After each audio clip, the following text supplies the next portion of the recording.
A mansão no bairro nobre de São Paulo parecia um mausoléu. A luz pálida de um dia nublado mal conseguia atravessar as janelas altas, deixando os vastos cômodos mergulhados em uma penumbra fria e solene. O ar era pesado, carregado com o silêncio do luto recente pela morte de Daniel, o filho mais novo. Cada objeto de luxo, cada móvel de design sóbrio, parecia amplificar o vazio deixado por sua ausência. No centro da sala de reuniões, sentada à cabeceira de uma longa mesa de mogno, estava Magda. Aos 65 anos, sua postura era impecável, a personificação do controle e da elegância. Mas, por trás das roupas de grife e das joias discretas, seus olhos carregavam uma dor que riqueza alguma poderia consolar. Ela observava seu marido e o filho mais velho discutirem os pormenores do inventário com os advogados, sentindo-se uma espectadora em seu próprio sofrimento. O advogado da família, um homem de meia-idade com uma expressão desconfortável, pigarreou para chamar a atenção. Ele ajustou os óculos e abriu uma pasta sobre a mesa, revelando um envelope simples que contrastava com a opulência do ambiente. Com a voz hesitante, ele informou sobre a existência de uma carta enviada por uma jovem chamada Fernanda. O conteúdo era direto e respeitoso. Ela não pedia dinheiro, não fazia exigências. Apenas informava que Daniel havia deixado um filho, um menino de 4 anos chamado Lucas. A notícia caiu sobre a sala como uma bomba silenciosa, quebrando a formalidade fúnebre com o choque de uma revelação inesperada. O silêncio que se seguiu foi denso, carregado de perguntas não ditas e de uma tensão que podia ser quase tocada, enquanto todos os olhares se voltavam para a matriarca. A reação do marido de Magda e de seu outro filho foi imediata e hostil.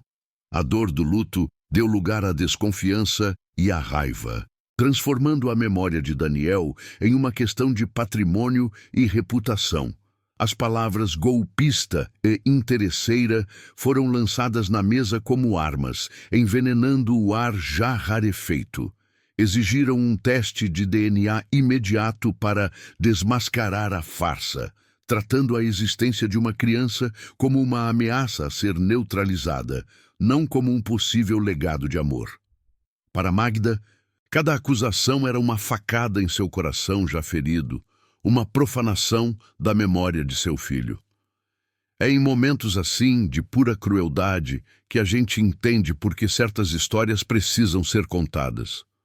Se você também sente isso, se inscreva no canal, pois é o seu apoio que nos permite continuar trazendo relatos como este.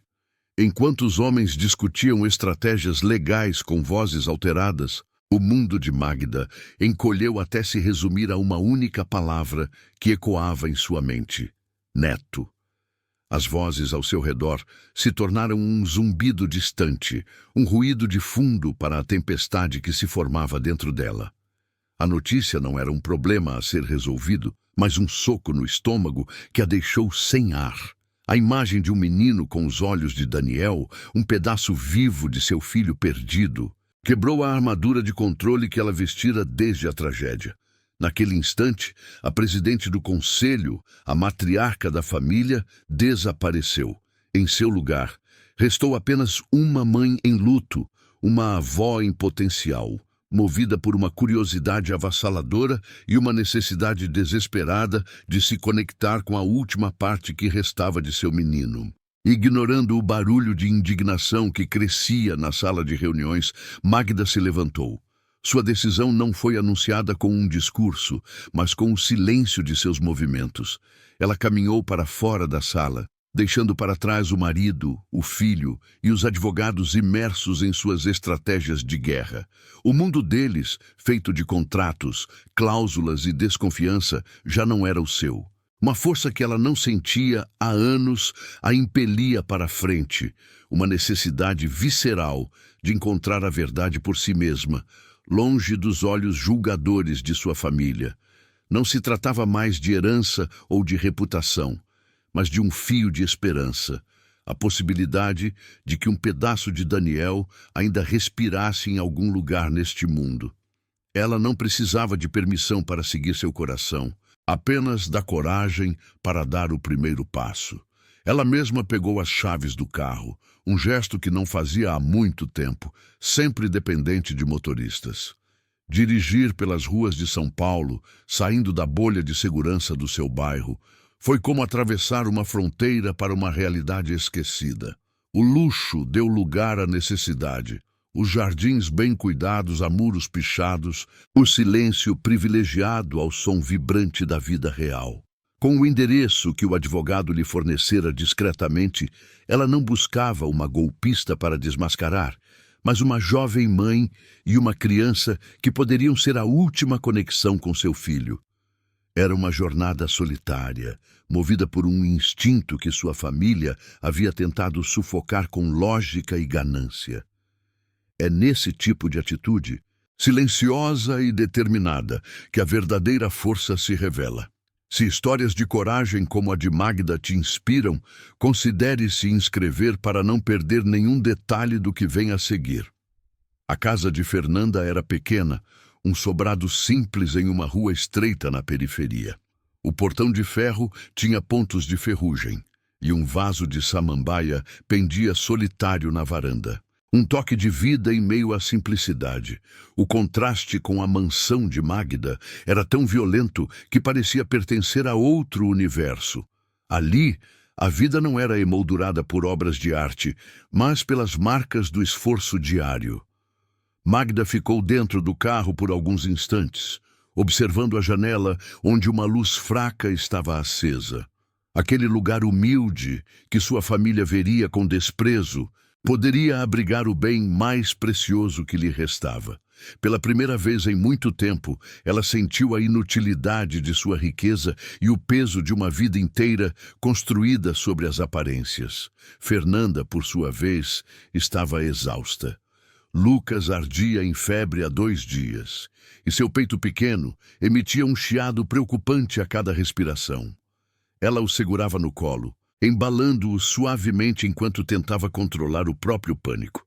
A carta que enviara à família de Daniel não fora um pedido de ajuda, mas um ato de dignidade. Ela queria que soubessem que o filho dele existia, que ele era amado, que a memória de Daniel não se resumia a um inventário. Não esperava nada em troca, muito menos a visita da matriarca poderosa, que agora estava parada do lado de fora de sua casa. Seu mundo era uma batalha constante pela sobrevivência, e a chegada de Magda representava uma complicação que ela não sabia se teria forças para enfrentar. Quando Magda finalmente tocou a campainha, foi uma vizinha quem atendeu com um olhar preocupado. Ela explicou que Fernanda havia corrido para o hospital público com um menino, que parecia piorar a cada hora. A notícia atingiu Magda com a força de um soco. A imagem de um hospital público, um lugar que ela só conhecia por noticiários, agora se tornava o palco de um encontro decisivo. Sem hesitar, ela entrou no carro e dirigiu até o endereço informado.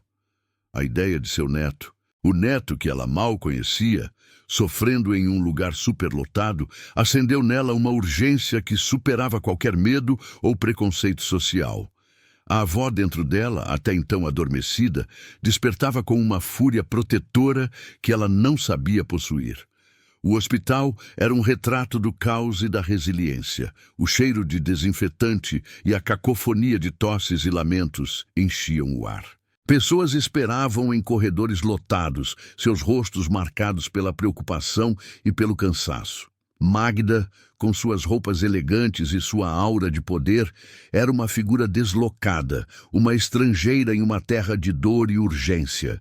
Ela se sentiu despida de todo o seu status, reduzida a uma mulher em busca de uma criança. Perguntou por Lucas na recepção e foi direcionada para a ala pediátrica. Um corredor ainda mais carregado de angústia, onde o choro de crianças se misturava às vozes apressadas de médicos e enfermeiros. Cada passo naquele ambiente hostil desfazia um pouco mais da armadura que ela construíra ao longo da vida. E então, Ela o viu. Em um pequeno leito no canto de uma enfermaria compartilhada estava Lucas.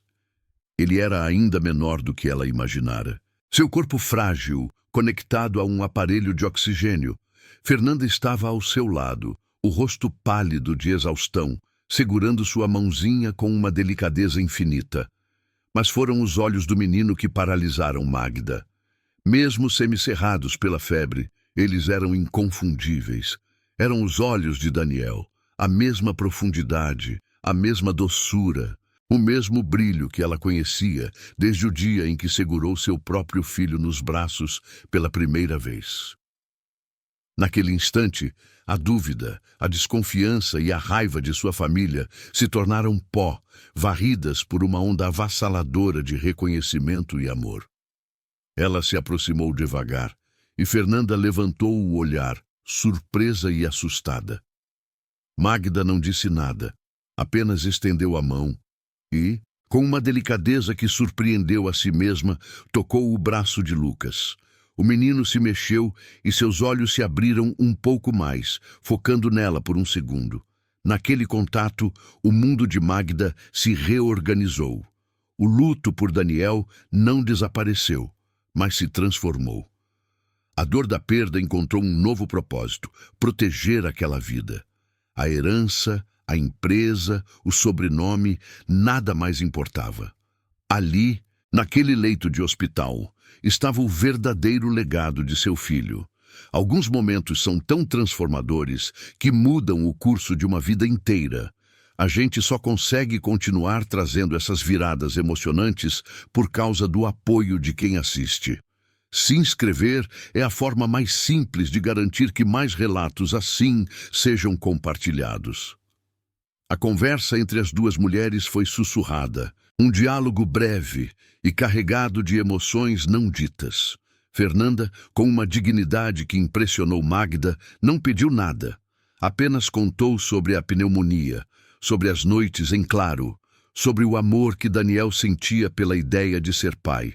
Magda ouviu em silêncio, vendo na jovem mãe não uma ameaça, mas uma aliada na dor. Ela viu a força de uma leoa protegendo sua cria, a mesma força que agora crescia dentro dela. Não havia mais lados opostos, apenas duas mulheres unidas pelo amor a um menino e pela memória do homem que o trouxe ao mundo. Aquele encontro não era sobre dinheiro ou direitos, mas sobre a partilha de um luto e a descoberta de uma nova família. Sem pedir permissão, Magda agiu. Usando seu telefone, acionou contatos, falou com a voz firme de quem estava acostumada a dar ordens. Mas desta vez, sua autoridade não vinha do poder, e sim do amor. Em menos de uma hora, uma ambulância particular estava a caminho para transferir Lucas para um dos melhores hospitais da cidade. Fernanda a observava, um misto de gratidão e desconfiança em seus olhos. Magda apenas olhou para ela e disse, com a voz embargada pela primeira vez, "Ele é meu neto, eu não vou perdê-lo também." Foi uma promessa, uma declaração de guerra contra a doença, contra a indiferença de sua família e contra seu próprio passado de omissão. A notícia da transferência chegou aos ouvidos de seu marido como uma traição. O telefonema foi breve e brutal. Gritos, acusações de que ela havia enlouquecido, de que estava sendo manipulada por uma oportunista. Ameaçaram cortar seu acesso aos recursos da família, usar os advogados para afastá-la da criança. Cada palavra era uma tentativa de puxá-la de volta para o mundo frio e calculista que ela estava tentando abandonar. Eles não conseguiam entender que a decisão de Magda não era lógica ou financeira, mas visceral. Era o coração de uma avó se recusando a aceitar que o destino lhe tirasse mais uma pessoa que amava. E ela estava disposta a queimar todas as pontes para construir um novo caminho. Magda desligou o telefone, o eco das ameaças ainda pairando no ar do corredor do hospital. Mas em vez de medo, ela sentiu uma clareza assustadora. A batalha estava declarada e ela sabia de que lado estava. Olhou de volta para a enfermaria, para o rosto adormecido de Lucas e para a expressão exausta de Fernanda. Aquela era sua nova família, sua nova causa. O império que ajudara a construir poderia ruir. Seu casamento poderia acabar. Seu outro filho poderia lhe virar as costas. Nada disso importava mais. Proteger Lucas não era apenas uma forma de honrar a memória de Daniel, era sua própria redenção, a chance de finalmente ser a mãe e a avó que deveria ter sido o tempo todo. A guerra estava apenas começando e ela estava pronta. Nos dias que se seguiram, enquanto Lucas se recuperava sob os melhores cuidados que o dinheiro podia comprar, Magda encontrou refúgio no único lugar da mansão que ainda guardava calor. O quarto de Daniel. O espaço permanecia intocado, um santuário de memórias congeladas no tempo. Ela passava horas ali, não para limpar ou organizar, mas para respirar o ar que um dia foi dele, para sentir sua presença nos livros da estante, nas roupas dobradas na gaveta. Foi em uma dessas tardes de busca silenciosa, enquanto passava a mão sob a cama, que seus dedos tocaram a superfície áspera de uma caixa de madeira escondida. Não era um cofre, nem um objeto de valor. Era uma simples caixa de sapatos, pesada de segredos, que ela puxou para a luz com o coração batendo descompassado, sentindo que estava prestes a encontrar a peça que faltava em seu quebra-cabeça de dor. Com as mãos trêmulas, ela abriu a caixa. Dentro, um tesouro de uma vida que ela não conhecia se revelou.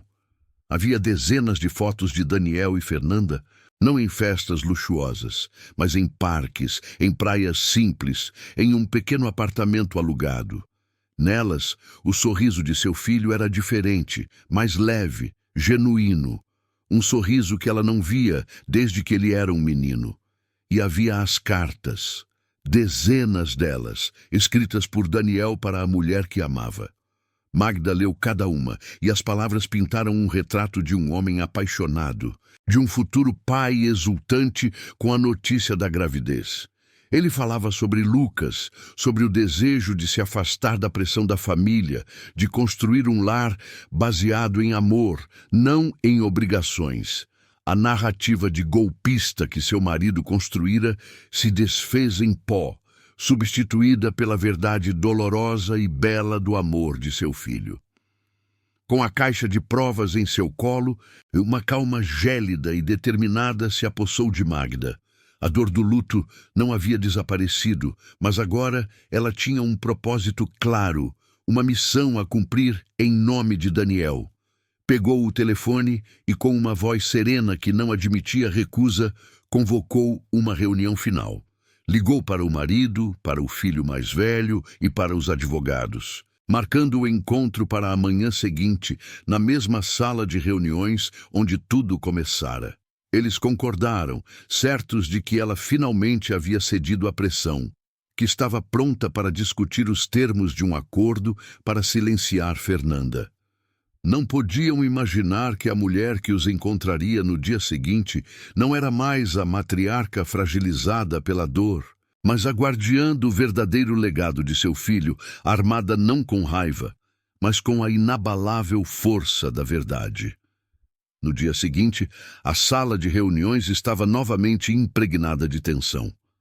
O marido de Magda e seu filho a aguardavam com expressões impacientes, os advogados com suas pastas repletas de estratégias legais. Magda entrou, caminhou até a cabeceira da mesa e colocou a caixa de sapatos sobre o mogno polido. O silêncio se instalou enquanto ela retirava uma das cartas. Sem olhar para ninguém em particular, começou a ler as palavras de Daniel, sua voz firme ecoando no ambiente frio. Leu sobre o amor por Fernanda, sobre a alegria de descobrir que seria pai. Ao terminar, ela ergueu os olhos, encarando o marido e o filho diretamente. A herança de Daniel nunca esteve em uma conta bancária ou em ações da empresa, disse ela, com uma clareza que cortava o ar. A herança dele está naquele hospital. Eu não preciso de um teste de DNA para reconhecer o meu neto. O som do papel se rasgando foi o único ruído que quebrou o silêncio chocado da sala. Magda pegou a intimação para o teste de DNA que o advogado havia preparado e a partiu em pedaços, deixando os fragmentos caírem sobre a mesa como confetes de uma vitória silenciosa. Os rostos de seu marido e filho se contorceram em uma mistura de fúria e incredulidade, mas as palavras deles não a alcançavam mais. Vocês podem lutar pelo dinheiro, eu vou lutar pela única coisa que importa. Ela declarou, sua voz agora carregada de uma emoção contida. E saibam que usarei cada centavo da minha fortuna pessoal, a parte que me cabe, para garantir que Lucas tenha tudo o que Daniel sonhou para ele. Então, ela se virou e saiu, deixando para trás não apenas uma sala de reuniões, mas uma vida inteira de aparências e valores vazios. A saída de Magda daquela sala não foi o fim de uma batalha, mas o início da construção de uma paz. A imensa mansão, antes um mausoléu de lembranças dolorosas, começou a despertar de seu sono fúnebre. O som dos passos apressados de Lucas pelos corredores de mármore substituiu o silêncio opressivo, e seus risos se tornaram a nova música do ambiente. Brinquedos coloridos começaram a aparecer em cantos, antes ocupados por antiguidades sem vida, e o cheiro de bolo assando na cozinha, uma receita que Fernanda aprendeu com a nova avó, impregnou o ar com um calor que o dinheiro jamais conseguiu comprar. Magda observava essa transformação não como uma espectadora, mas como a arquiteta de um novo lar, onde o luto por quem partiu se transformava em celebração pela vida que ficava. A riqueza, antes uma armadura, tornou-se uma ferramenta para construir felicidade. Legalmente, Magda foi implacável e serena. Ignorando as tentativas de seu marido de reverter a situação, ela iniciou o processo para reconhecer Lucas como seu neto por via socioafetiva. Um laço de amor que a lei reconhecia como mais forte do que qualquer exame de sangue. Diante de sua determinação inabalável e das provas do amor de Daniel, o marido e o filho mais velho recuaram. Não foi uma reconciliação calorosa, mas um cessar-fogo relutante, uma aceitação forçada pela evidência de que haviam subestimado a mulher que sempre esteve ao seu lado. Aos poucos, a presença constante e alegre de Lucas começou a derreter as camadas de gelo em seus corações. O menino, com sua inocência desarmada, não via inimigos, apenas um avô e um tio, e seu afeto puro era uma força contra a qual a amargura não conseguia resistir por muito tempo. O verdadeiro legado de Daniel, no entanto, floresceu para além dos muros da mansão. Magda, inspirada pela força e dignidade de Fernanda, usou sua influência e recursos para criar a Fundação Daniel. A organização nasceu com um propósito claro e poderoso: oferecer amparo jurídico, psicológico e financeiro à mãe solo em situação de vulnerabilidade, garantindo que nenhuma mulher tivesse que lutar sozinha para proteger seu filho, como Fernanda quase precisou. A fundação não era um ato de caridade, mas um monumento ao amor de seu filho e uma correção de rota em sua própria vida. Magda encontrou um novo propósito, transformando a dor de sua perda em uma fonte de esperança para centenas de outras famílias, honrando a memória de Daniel da maneira mais significativa possível. Anos mais tarde, em uma tarde ensolarada, Magda observava do alpendre, enquanto Lucas, agora um menino vibrante de 9 anos, corria pelo jardim com seu avô, ambos rindo de uma piada que só eles entendiam. Fernanda sentou-se ao seu lado, não mais a jovem assustada do hospital, mas uma mulher confiante, parceira de Magda na direção da fundação. A família não havia sido remendada, mas sim refeita, construída sobre uma base mais forte e verdadeira. A dor nunca desapareceu por completo, mas havia sido integrada a uma tapeçaria de amor, propósito e alegria. Histórias como esta nos lembram que os finais mais bonitos são, na verdade, novos começos. É graças ao seu apoio à sua inscrição em nosso canal. Que temos a força para continuar compartilhando relatos que provam o poder transformador do amor.